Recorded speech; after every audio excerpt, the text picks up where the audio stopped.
അതിൻ്റെ അകത്ത് ആകെ പരാമർശിച്ചവരും ബീഹാറിനെ പരാമർശിച്ചു. ബാക്കി ഇന്ത്യയിലും ബാക്കി എത്രയോ സംസ്ഥാനങ്ങളുണ്ട്. കേരളം കേരളം കേരളം എന്നൊരു 5 പ്രാവശ്യം പറഞ്ഞാൽ തീരുന്ന പ്രശ്നമേ നിങ്ങൾക്ക് ഉണ്ടായിരുന്നുള്ളൂ. ഇവിടെ കേരളത്തിൽ മാത്രമല്ല പ്രകൃതി ദുരന്തം ഉണ്ടായിട്ടുള്ളത്, തമിഴ്നാട്ടിൽ പ്രകൃതി ദുരന്തം ഉണ്ടായില്ലേ, ഒറീസയിലുണ്ടായില്ലേ? ബഡ്ജറ്റിനെ ന്യായീകരിക്കുന്നത് എങ്ങനെയാണ്? 3ഓ 4ഓ തവണ ബീഹാർ എന്ന് പറഞ്ഞു, അതാണോ നിങ്ങളുടെ പ്രശ്നം? കേരളത്തിന്റെ പേര് പറഞ്ഞിട്ടില്ല, അതാണോ നിങ്ങളുടെ കുഴപ്പം? ഞാൻ പറയുന്നു, മലയാളികളായിട്ടുള്ള മുഴുവൻ ആളുകളും, അതിൽ രാഷ്ട്രീയ ഭേദം നമ്മൾ കാണേണ്ടതില്ല. BJP-കാരുണ്ടാകാം, ലീഗുകാരുണ്ടാകാം, കോൺഗ്രസ്സുകാരുണ്ടാകാം, ഇടതുപക്ഷമുണ്ടാകാം, ഇതിലൊന്നും പെടാത്തവരും ഇതിനോടൊക്കെ വിയോജിപ്പുള്ളവരും ഉണ്ടാകാം.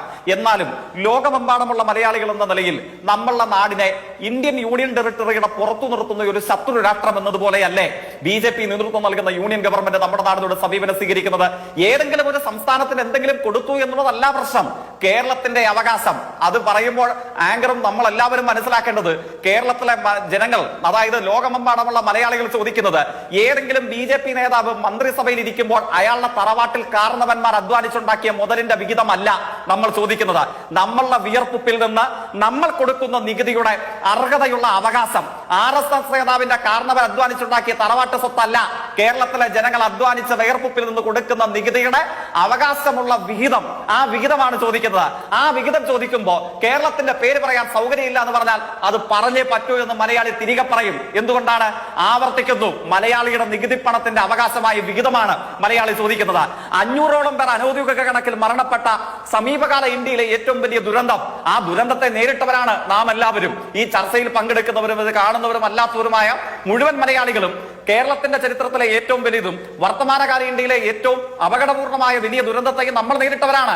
നമുക്കൊരു അണാ പൈസ തരില്ല എന്നാണ്, മലയാളിക്ക് തരില്ല എന്നാണ് യൂണിയൻ ഗവൺമെന്റ് സംഘപരിവാരത്തിന്റെ മറവിൽ നമ്മളോട് വെല്ലുവിളി നടത്തുന്നത്. ഒന്ന് ആലോചിച്ചു നോക്കാം. അദ്ദേഹം പറഞ്ഞു, തമിഴ്നാട്ടിൽ ദുരന്തമുണ്ടായില്ലേ? എത്ര കോടി കൊടുത്തു? 6 ദിവസം തമിഴ്നാട്ടിൽ മഴ പെയ്തപ്പോൾ. ആന്ധ്രയിലും തെലങ്കാനയിലും ദുരന്തമുണ്ടായില്ലേ? അനൌദ്യോഗിക കണക്കിൽ 33 പേർ മാത്രം മരണപ്പെട്ട ആന്ധ്രയ്ക്കും തെലങ്കാനയ്ക്കും 3000 കോടി കൊടുത്തു. 500ഓളം പേർ മരണപ്പെട്ട കേരളത്തിന് വട്ടപൂജ്യം നൽകി.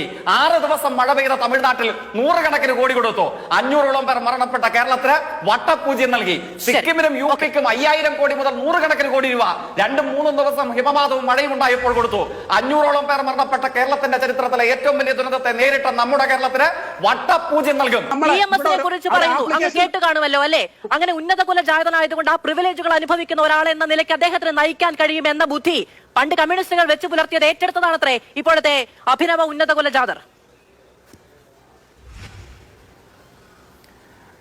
അതായത് ഈ ചർച്ചയിൽ പൊതുവിൽ സംഘപരിവാർ രാഷ്ട്രീയത്തിന്റെ പ്രതിനിധിയായി വന്നിരിക്കുന്ന നാലാളറിയുന്ന സംഘപരിവാറുകാരും എന്തുകൊണ്ടോ അവർക്ക് ഇദ്ദേഹത്തെക്കാൾ അല്പം കൂടെ ചിന്താ പദ്ധതി ഉണ്ടായിരിക്കാം. അതുകൊണ്ടായിരിക്കാം 4 അറിയുന്ന BJP-കാരും സംഘപരിവാർ പ്രതിനിധികളൊന്നും വന്നിട്ടില്ല.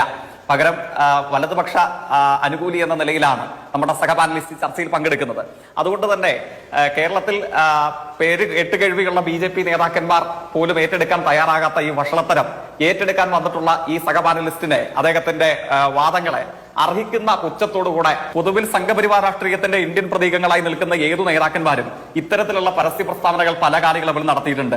ഇന്ത്യ രാജ്യത്തെ അധസ്ഥിതരെ, നിസ്വരും സാധാരണക്കാരുമായ കോടാനുകൂടി വരുന്ന ജനങ്ങളെ, അവരെ സാമൂഹ്യമായി അപഹസിക്കുന്ന എത്ര പ്രസ്താവനകൾ ഇതേപോലെ ഇദ്ദേഹത്തിൽ നിന്ന് ഉൾപ്പെടെ നമ്മൾ എത്രയോ തവണ കേട്ടിട്ടുണ്ട്. ഞാൻ അതിന്റെ ചരിത്ര വിശദാംശങ്ങളിലേക്കൊന്നും കടന്നു പോകുന്നില്ല.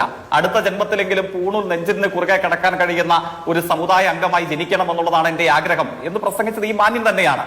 അപ്പൊ അദ്ദേഹത്തിന്റെ വായിൽ നിന്ന് ഇത് വരുന്നതിൽ അത്ഭുതമില്ല. കേരളത്തിലെ പ്രബുദ്ധരായ ജനവിഭാഗത്തിന് അക്കാര്യത്തിൽ എന്തെങ്കിലും ഒരു പുതുമയുണ്ടാകാൻ സാധ്യതയുണ്ട് എന്ന് ഞാൻ കരുതുന്നുമില്ല. പക്ഷേ തങ്ങളുടെ ഉള്ളിലുള്ള കുളിച്ചു തകട്ടലുകൾ, മുമ്പ് ഏതോ ചലച്ചിത്രത്തിൽ ഒരു കഥാപാത്രം പറയുന്ന വാചകം പോലെ, എത്രയൊക്കെ വാരിക്കോരി തേച്ചാലും ചിലപ്പോൾ ഉള്ളിലുള്ള ഫ്രോഡ് പുറത്തേക്ക് വരും എന്നതുപോലെയാണ്. ആ വാചകത്തെ ഓർമ്മിപ്പിക്കുന്നതാണ് കേന്ദ്രമന്ത്രിയായി നമ്മുടെ നാട്ടിൽ നിന്ന് നിർഭാഗ്യവശാൽ തെരഞ്ഞെടുക്കപ്പെട്ടു പോയ ഈ മാന്യന്റെ ഭാഗത്തു നിന്നുണ്ടായ പ്രതികരണം. അദ്ദേഹം തന്നെ അത് പിൻവലിക്കാൻ ഇപ്പോൾ ശ്രമിച്ചു എന്നുള്ളത് അങ്ങ് വാർത്തയുടെ ആമുഖത്തിൽ സൂചിപ്പിച്ചു. പക്ഷെ നമ്മുടെ ചർച്ചയിൽ പങ്കെടുക്കുന്ന മാന്യന്റെ പ്രത്യേകത എന്താണ്? BJP നേതാവായ തൃശൂർ MP, കേരളത്തിൽ നിന്നുള്ള കേന്ദ്രമന്ത്രി, വൈകി വന്ന ഒരല്പം വിവേകം എന്നതുപോലെ താൻ പറഞ്ഞ ശുദ്ധ ബോഷ്ക്ക് പിൻവലിക്കാൻ തയ്യാറായിട്ടും ചർച്ചയിൽ അദ്ദേഹത്തെ പ്രതിദാനം ചെയ്യുന്നു എന്ന് അവകാശപ്പെടുന്ന നമ്മുടെ സഹപാനലിസ്റ്റിന് എന്തിനു പിൻവലിച്ചു? അതാണ് അദ്ദേഹത്തിന്റെ സന്ദേഹം. എന്തിനു വേണ്ടിയിട്ടാണ് പിൻവലിച്ചത്? കേരളത്തിൽ ഉന്നത കുലജാതരല്ല എന്ന് ഈ ഇരിക്കുന്ന മാന്യന്മാരൊക്കെ അപഹസിക്കുന്ന നമ്മുടെ നാട്ടിലെ ബഹുഭൂരിപക്ഷം വരുന്ന സാധാരണക്കാർ, അവരാരും മന്ത്രിമാരാകാൻ അർഹതയുള്ളവരല്ലേ? അവരാരും ഇത്തരം അർത്ഥസമ്പൂർണമായ പദവികളിൽ തുടരാൻ അവകാശമുള്ളവരല്ലേ? ഏതെങ്കിലും ഒരു പദവിയിൽ ഏതെങ്കിലും ഒരു കുലത്തിലോ ജാതിയിലോ പെട്ടയാൾ വന്നിരുന്നാൽ അത് വേണ്ട, മറ്റൊരു കുലത്തിൽപ്പെട്ടയാൾ വന്നിരിക്കണം എന്ന് പറയാൻ ഇവർക്കാരാണ് അവകാശം നൽകിയത്? ഇവരാരാണ്? കുലവും ജാതിയും നോക്കി ഉന്നതനെന്നും താഴ്ന്നവരെന്നും നിശ്ചയിക്കാൻ സംഘപരിവാർ രാഷ്ട്രീയത്തിന്റെ കേരളത്തിലെ ഇന്ത്യയിലെ നേതാക്കന്മാർക്ക് ആരാണ് അവകാശം കൊടുത്തത്? അങ്ങനെ ഒരു തിട്ടൂരം നിങ്ങളുടെ കയ്യിലുണ്ടെങ്കിൽ അത് 4 മടക്കി കയ്യിൽ വെച്ചാൽ മതി എന്ന് കേരളത്തിലെ മതനിരപേക്ഷ സമൂഹം, മാനവികത ഉയർത്തിപ്പിടിക്കുന്നവർ പറയും എന്ന കാര്യത്തിൽ ഒരു സംശയവും വേണ്ട. ഇത്തരം ഒരു സമീപനവുമായി ഈ കാലയളവിൽ നമ്മുടെ നാട്ടിൽ മനുഷ്യർക്കിടയിൽ രാഷ്ട്രീയ പ്രവർത്തനം നടത്താൻ കഴിയുമെന്ന് നിങ്ങൾ ആ ചോദ്യം ചോദിച്ചപ്പോഴാണല്ലോ Shri J C Thomas CMS അടക്കം ഉദാഹരണം പറഞ്ഞുകൊണ്ട് ഇത് പഴയ കമ്മ്യൂണിസ്റ്റ് ചിന്തയാണ് എന്ന് അദ്ദേഹം പറയുന്നത്. ഞാൻ അതാണ് പറഞ്ഞത്. അതായത് അന്തസ്സുള്ള BJP നേതാക്കന്മാർ പോലും ന്യായീകരിക്കാൻ വരാത്ത, തള്ളിക്കളഞ്ഞ ഒരു വാദത്തെ ന്യായീകരിക്കാൻ കമ്മ്യൂണിസ്റ്റ് പാർട്ടി നേതാക്കന്മാരെയാണ് അദ്ദേഹം ആശ്രയിക്കുന്നത്. ഞാൻ പറയുന്നു, അതിന് കാലിനടിയിൽ ചവിട്ടി അരച്ച് കളയുന്ന പുല്ലിന്റെ പോലും ആ വാദത്തിന് കൊടുക്കാൻ ഞാൻ തയ്യാറല്ല. അദ്ദേഹം വേറെ എവിടെയെങ്കിലും പോയി പ്രസംഗിച്ചു കൊള്ളട്ടെ ഇത്തരം വാദങ്ങൾ. അതിന് പ്രതികരണം നടത്തി ഈ ചർച്ചയുടെ ഒരു സമയം കളയണമെന്നുള്ള ആഗ്രഹവും അഭിപ്രായവും എനിക്കില്ല. ജെ സി തോമസ്, 2 കാര്യങ്ങളോടാണ് മനുഷ്യൻ കടപ്പെട്ടിരിക്കുന്നത്. ഒന്ന് ചവിട്ടി നിൽക്കുന്ന മണ്ണും, ഒന്ന് ഒപ്പമുള്ള മനുഷ്യരും. ഈ ചർച്ചയുടെ തുടക്കത്തിൽ തന്നെ ഞാൻ പറഞ്ഞതാണ്, ഈ 2 കാര്യങ്ങളിലും ഉണ്ടാകുന്ന വേർതിരിവ് മുന്നോട്ട് വെച്ചുകൊണ്ട് ഇപ്പോ തൃശ്ശൂർ ഒന്ന് തരൂ എന്ന് ആവർത്തിച്ച് ചോദിക്കുകയും അതിനുവേണ്ടി അവകാശവാദം ഉന്നയിക്കുകയും BJPക്ക് പങ്കാളിത്തം ഉണ്ടായിട്ടുണ്ടെങ്കിൽ കേന്ദ്രത്തിൽ നിന്ന് നേരിട്ട് ഇവിടെ സേവനവും ക്ഷേമവും എത്തിക്കും എന്നൊക്കെ പറഞ്ഞിട്ടാണല്ലോ. അപ്പോ ഞാനിത് കൃത്യമായി മനസ്സിലാക്കുന്നത്, സ്വാഭാവികമായും ഒരു ബജറ്റ് ഉണ്ടായി, അതിൽ കേരളത്തിന് ഒന്നും കിട്ടിയില്ല എന്ന പരാതി വ്യാപകമായി ഉന്നയിക്കപ്പെടുമ്പോൾ ആ ചോദ്യങ്ങൾ ഉണ്ടാവുക സുരേഷ് ഗോപിക്ക് നേരെയാണ്. ആ ചോദ്യങ്ങളിൽ നിന്ന് ശ്രദ്ധ തിരിച്ചു വിടാനുള്ള ഒരു മാർഗം എന്ന നിലയ്ക്ക് ഇത്തിരി കടന്നു പോകുന്നതാണ് എങ്കിലും ഒരു പ്രതികരണം എന്ന നിലയ്ക്ക് അദ്ദേഹം ഇതിനെ പ്ലേസ് ചെയ്തിരിക്കാനാണ് സാധ്യത. തീർച്ചയായിട്ടും ഇതിൽ ഏകപക്ഷീയമായി നമ്മളിപ്പോൾ ചർച്ച ചെയ്തുകൊണ്ടിരിക്കുന്ന തൃശൂർ MP-യുടെ മാത്രം പ്രസ്താവന പരിശോധിച്ചാൽ പോരാ. അതോടൊപ്പം തന്നെയാണ് മറ്റൊരു കേന്ദ്രമന്ത്രി കൂടെ നമ്മുടെ നാട്ടിൽ നിന്നുണ്ടല്ലോ, ക്യാബിനറ്റ് റാങ്കോട് കൂടെ മറ്റൊരു കേന്ദ്രമന്ത്രിസഭാംഗം BJP-യുടെ ഉണ്ട്. അദ്ദേഹത്തിന്റെ പ്രതികരണം എന്തായിരുന്നു? അദ്ദേഹത്തിന്റെ പ്രതികരണം ഇത്രത്തോളം തന്നെ ഭീകരമായിരുന്നില്ലേ? ഇത് നമ്മുടെ സമൂഹത്തിൽ സാമൂഹ്യ പിന്നോക്കാവസ്ഥ നേരിടുന്ന കോടാനുകൂടി വരുന്ന മനുഷ്യരെ കൂടുതൽ ദുരിതപൂർണ്ണമാക്കുന്ന ഒരു പ്രസ്താവനയ്ക്ക്, അത്രയും മനുഷ്യത്വവിരുദ്ധമായ ഒരു പ്രസ്താവനയ്ക്ക് തൃശൂർ പാർലമെന്റ് മെമ്പർ നേതൃത്വമായപ്പോൾ കേരളം ഉൾക്കൊള്ളുന്ന ലോകമെമ്പാടുമുള്ള മലയാളി സമൂഹത്തെ അതേപോലെ പിന്നോക്കാവസ്ഥയിലേക്ക് തള്ളിവിടുന്ന ഒരു പ്രതികരണമല്ലേ യഥാർത്ഥത്തിൽ മറ്റൊരു കേന്ദ്രമന്ത്രിയായ ശ്രീ ജോർജ് കുര്യൻ നടത്തിയിട്ടുണ്ടായിരുന്നത്? അദ്ദേഹം എന്താണ്? അദ്ദേഹം പറഞ്ഞു, കേരളത്തിന് നമ്മുടെ അവകാശങ്ങൾ എന്തുകൊണ്ട് കിട്ടിയില്ല എന്ന് ചോദിക്കുമ്പോൾ അദ്ദേഹം പറയുന്നത്, കേരളം പിന്നിലാവട്ടെ അപ്പോൾ നൽകാം. അപ്പൊ കേരളം മുന്നിലായതാണ് കേരളത്തിന്റെ കുറ്റമെന്ന് BJP നേതാക്കന്മാർ, മലയാളിയായിട്ടുള്ള BJP നേതാക്കന്മാർ പോലും പരസ്യ പ്രതികരണം നടത്തുന്നു എന്നുള്ളതാണ്. കേരളം സാർവത്രിക വിദ്യാഭ്യാസത്തിൽ 1ാം സ്ഥാനത്തെത്തിയതാണോ കേരളത്തിന്റെ കുറ്റം? ഏറ്റവും കുറഞ്ഞ ശിശുമരണ നിരക്ക് ഇന്ത്യയിൽ 1ാമതുള്ളതാണോ കേരളത്തിന്റെ കുറ്റം? ഏറ്റവും മികച്ച ക്രമസമാധാന ഭാരതം ഇന്ത്യയിൽ 1ാമത് കേരളത്തിലുള്ളതാണോ നമ്മുടെ കുറ്റം? ഏറ്റവും മികച്ച സുസ്ഥിര വികസന സൂചക പ്രഥമ സ്ഥാനം കേരളം അലങ്കരിക്കുന്നതാണോ നമ്മുടെ കുറ്റം? ഏറ്റവും ഉയർന്ന സ്ത്രീകളുടെയും അതോടൊപ്പം പെൺകുട്ടികളുടെയും ഉന്നത വിദ്യാഭ്യാസ രംഗത്തെ പങ്കാളിത്തമാണോ നമ്മുടെ കുറ്റം? ഏറ്റവും വ്യാവസായിക സൗഹാർദ്ദ അന്തരീക്ഷത്തിൽ ഇന്ത്യയിൽ 1ാമത് വന്നതാണോ നമ്മുടെ കുറ്റം? ഈ 1ാം സ്ഥാനമൊക്കെ നേടി ഇന്ത്യക്ക് മുമ്പിൽ മാതൃകയായി നിൽക്കുന്ന നമ്മുടെ നാട് നശിച്ച് പിന്നോക്കാവസ്ഥയിലേക്ക് പോകണം. അതാണ് ഈ സംഘം ആഗ്രഹിക്കുന്നത്.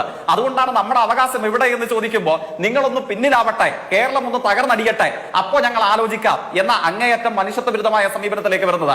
ഒരു വാചകം കൂടെ ചേർത്ത് വെച്ച് അവസാനിപ്പിക്കുകയാണ്. ഇദ്ദേഹം പറയുന്നു, അണ്ടർ പ്രിവിലേജ്ഡ് ആയിട്ടുള്ള മനുഷ്യന്മാരുടെ സ്ഥിതി എന്താണ്? BJP-യെ ന്യായീകരിക്കാൻ ഈ ചർച്ചയിൽ പങ്കെടുത്തിരിക്കുന്ന BJP-യുടെ ഔദ്യോഗിക ലേബലില്ലാത്ത മാന്യൻ അദ്ദേഹം പറയുന്നു, ഈ നാട്ടിൽ ഇന്ത്യയിൽ മഹാഭൂരിപക്ഷം 60% മേൽ പിന്നോക്കാവസ്ഥയിലുള്ള ജനങ്ങളാണ് പോലും. അത് തന്നെയാണ് നമ്മുടെ രാജ്യം നേരിടുന്ന പ്രശ്നം. ആ പിന്നോക്കാവസ്ഥ അഭിമുഖീകരിക്കുന്ന ജനവിഭാഗം എത്ര ആനുപാതികമായ പങ്കാളിത്തം അവർക്ക് ഇന്ത്യൻ ഭരണകൂടത്തിന്റെ വിവിധ കേന്ദ്രങ്ങളുണ്ട്? നമ്മുടെ സർവകലാശാലകളിൽ എത്ര പിന്നോക്ക അവസ്ഥയിൽപ്പെട്ട അധ്യാപകർ എത്ര പങ്കാളിത്തമുണ്ട്? നമ്മുടെ സർവകലാശാലകളിൽ പ്രോ വൈസ് ചാൻസലർമാരായി, വൈസ് ചാൻസലർമാരായി, അധ്യാപകരായി, ഭരണകൂടത്തിന്റെ വിവിധ വകുപ്പുകളിൽ സർക്കാർ ഉദ്യോഗസ്ഥരായി അമർന്നിരിക്കുന്നത് അത്രയും ഏത് വിഭാഗത്തിൽപ്പെടുന്ന ആളുകളാണ്? 60% എന്ന് BJP-യെ ന്യായീകരിക്കാൻ BJP-യുടെ ലേബൽ ഇല്ലാതെ ഈ ചർച്ചയിൽ പങ്കെടുക്കുന്ന നേതാവ് അദ്ദേഹം എന്ന് പറഞ്ഞല്ലോ. അപ്പൊ ഭൂരിപക്ഷത്തോളം വരുന്ന ജനത പക്ഷേ ശ്രദ്ധേയമായ ഭരണതന്ത്രത്തിന്റെ ഒരു അളവിലും ആനുപാതികമായ പങ്കാളിത്തമില്ലാതെ പിന്നോക്കാവസ്ഥയിലേക്ക് വലിച്ചെറിയപ്പെടുകയാണ്. അവിടെയാണ് അണ്ടർ പ്രിവിലേജ് ആയിട്ടുള്ള മനുഷ്യന്മാരുടെ ജീവിതം മനസ്സിലാക്കാൻ നമ്മൾ എല്ലാവരും ശ്രമിക്കേണ്ടത്. ബെന്യാമിന്റെ പ്രസിദ്ധമായ ഒരു വാക്പ്രയോഗമുണ്ടല്ലോ, നമ്മൾ അനുഭവിക്കാത്ത ജീവിതങ്ങളൊക്കെയും നമുക്ക് കെട്ടുകഥകളാണ്. ഇവിടെ ദിനു പറഞ്ഞതുപോലെ എന്തുകൊണ്ടായിരിക്കാം തൃശ്ശൂർ MP-ക്ക് പറയാൻ തോന്നിയില്ല, UGC-യുടെ ചെയർപേഴ്സൺ ഒരു അധസ്ഥിത സമൂഹത്തിൽ നിന്നാകണം, തെരഞ്ഞെടുപ്പ് കമ്മീഷന്റെ ചെയർപേഴ്സൺ ഒരു അധസ്ഥിത സമൂഹത്തിൽ നിന്നാകണം, ഇന്ത്യയുടെ വനിതാ കമ്മീഷന്റെ ചെയർപേഴ്സൺ ഒരു അധസ്ഥിത സമുദായ അംഗമായിരിക്കണം, ഇന്ത്യൻ സുപ്രീം കോടതിയുടെ ചീഫ് ജസ്റ്റിസ് ഒരു അധസ്ഥിത സമുദായ അംഗമായി എന്തുകൊണ്ട് വന്നുകൂടാ? കാരണം ആ ഇടങ്ങളിലൊക്കെ അധസ്ഥിതരല്ലാത്ത മറ്റാളുകളുണ്ട്. അവിടേക്കൊന്നും എത്തപ്പെടാൻ കഴിയാതിരുന്ന 60%-ലധികം വരുന്ന ജനവിഭാഗമാണ് ഇന്ത്യയുടെ അധസ്ഥിത സമൂഹം. അതിനെക്കുറിച്ചാണ് നമ്മൾ അവരുടെ ജീവിതത്തിന്റെ പുറത്തു നിന്ന് വിലയിരുത്തുമ്പോഴാണ് ഇങ്ങനെ പറയാൻ വേണ്ടി കരുതുന്നത്. അത് തെറ്റാണ്. മുൻകാല പ്രാബല്യത്തോടുകൂടെ പിൻവലിച്ച് മനുഷ്യത്വപൂർണ്ണമായ സമീപനം സ്വീകരിക്കണം എന്നാണ് അതിനെ സംബന്ധിച്ച് പറയാനുള്ളത്.